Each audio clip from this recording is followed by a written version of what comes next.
Ei pessoal, tudo bem com vocês? Eu sou Anneli Soares e hoje eu vim aqui conversar sobre o romance As Mãos da Minha Mãe, da escritora basca Carmeli Rayo, que foi publicada no Brasil pela editora Instante. Então bora comigo pro vídeo de hoje. Bem pessoal, então vamos lá falar sobre este romance que foi traduzido pela Fabiane Sestes para o português, nesta edição da editora Instante, que talvez você esteja aí com alguma lembrança do nome dessa autora.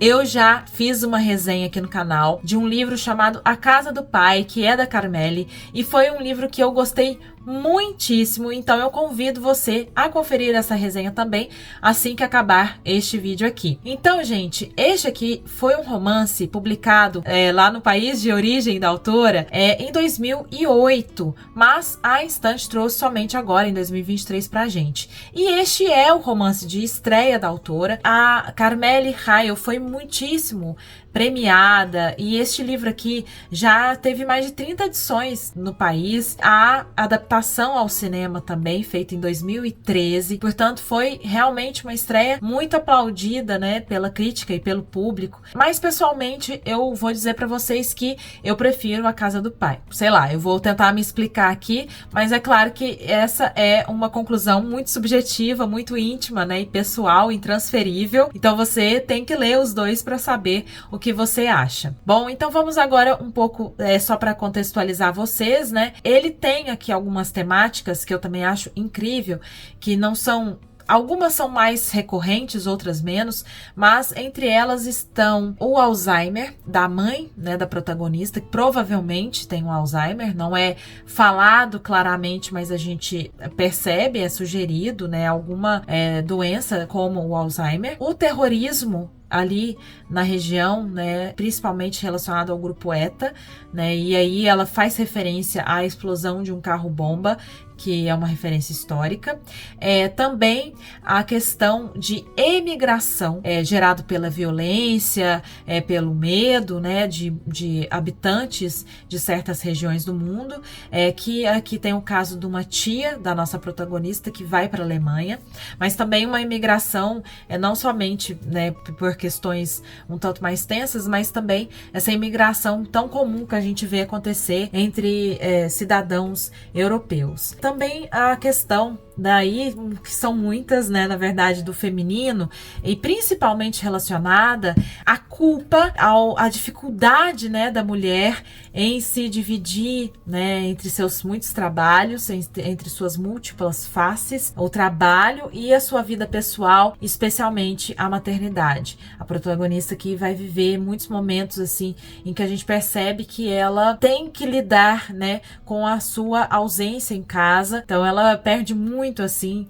do que está acontecendo com a filha por causa de toda, sim, a sua carreira jornalística e tal. Tem essa tensão também relacionado à vida dela. Mas também há outros temas aqui muito interessantes, como por exemplo a memória, se contrapondo um pouco com a questão do Alzheimer, que é exatamente sobre isso, sobre a perda da memória, né? A gente tem a relação dessas personagens todas aqui com o passado, seja um passado amoroso, seja um passado relacionado à violência no país, ao terrorismo. É um tema muito caro para mim, a memória e a ausência da memória. Eu sempre também estou escrevendo sobre isso, mas como que um fato que acontece aqui, né, por exemplo, a perda da memória da mãe, um adoecimento da mãe, acaba gerando, né, essa percepção de hiatos na vida, na sua própria memória, na sua própria história, fatos, vivências, sentimentos vividos por outras pessoas que são próximas a você. Então, um passado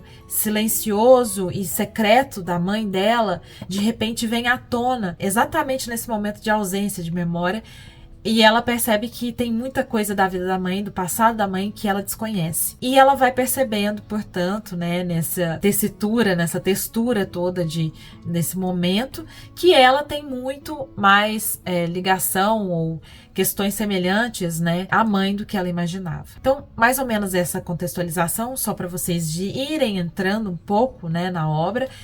Digo um pouco sobre o enredo, mas não vou adentrar, tá, muito profundamente. Afinal, é um romance curto, temos 126 páginas aqui, mas não só por isso, eu acho que é um tipo de texto que você precisa ler e conhecer, né, a história pela própria escrita. A autora trabalha uma repetição que eu vejo como proposital, inclusive trazida para tradução, né, pela Fabiane, mas que eu confesso para vocês que para mim passou um pouco do limite do que eu gostaria ou que eu acho confortável, porque eu gosto muito de repetição, é um elemento ali, né, que eu gosto de usar, que eu gosto de ler, remete muito ao som, ao movimento, até a poesia, né, se bem trabalhado. Aqui eu acho que para mim passou um pouquinho do limite, mas ela trabalha com essa repetição, eu acho que até pelo fato de trabalhar com a memória, com esse ir e vir do tempo. Então eu entendi, né, o trabalho da autora,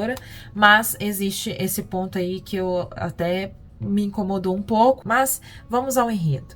Aqui nós temos a nossa protagonista, a Nereia, que será também narradora. Um detalhe que eu não, né? Detalhe não, é algo muito importante que eu não citei na contextualização, mas que vale falar, é que este livro aqui ele tem 2 narradores. A Nereia, que é essa protagonista, personagem, e um narrador onisciente que volta, né, ao passado da mãe dela, Luísa, em capítulos separados. Né? Então, nos capítulos que nós acompanhamos a Nereia, é em primeira pessoa, e ela começa, né, contando sobre esse momento da vida dela, em que a mãe está hospitalizada, depois de ter um surto, assim, né, de encontrarem a mãe na rua, perdida, vulnerável, né, sem saber ali quem é, onde está, etc. Ela já começa com uma culpa em relação a essa situação da mãe, afinal ela diz ter percebido uma certa ausência de memória, de percepção normal da mãe.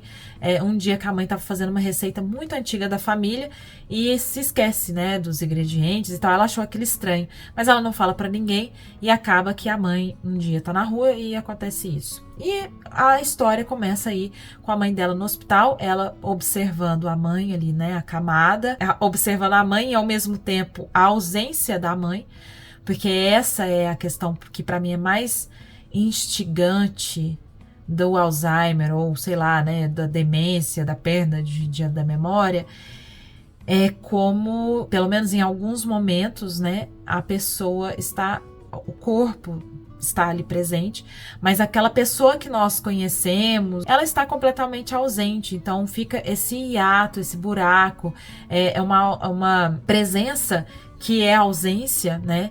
E é uma ausência que é muito presente, porque você precisa lidar com a falta dessa pessoa, mesmo ela ainda estando ali. Eu acho algo duríssimo, assim, é algo que me instiga muito. Então ela observa as mãos da mãe, né, na cama, ali no lençol, e começa, né, a lembrar da história delas e resgatar, né, memórias, ao mesmo tempo em que a gente acompanha a sua rotina ali muito corrida, muito frenética, porque ela se divide, então, a partir de então, entre os cuidados com a mãe no hospital, as visitas preocupantes, né, do estado da mãe.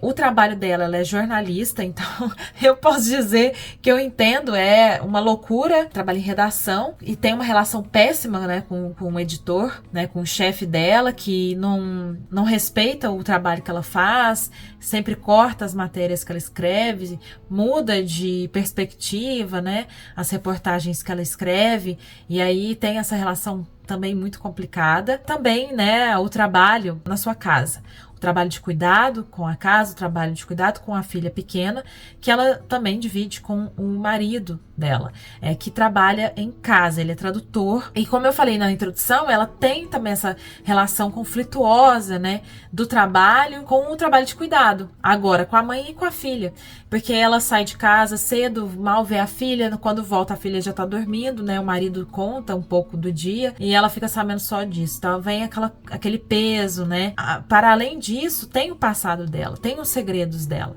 a gente logo vê que a Nereia, ela tem um ex-namorado, uma relação ali de um homem chamado Carlos, que é muito difícil para ela. Ela tenta apagar esse passado, ela tenta esquecer dessa relação, mas ela não consegue, e pouco a pouco a gente vai percebendo que tem uma tensão ali relacionada à política do país, que ele é um fugitivo, um refugiado político. A princípio a gente não sabe exatamente o que aconteceu, com o que ele estava envolvido, mas percebemos a tensão dela em relação a isso, de como que esse fantasma também volta nesse mesmo momento. Então é um momento cheio de muitas tensões, né, da mãe, da filha, do marido, né, o relacionamento dela também não tá lá essas coisas, e uma amiga dela acaba trazendo, né, a história do Carlos à tona, e então ela tem que lidar com isso. Ao mesmo tempo, descobre, né, algo do passado da mãe dela que ela não fazia nem ideia, porque a mãe dela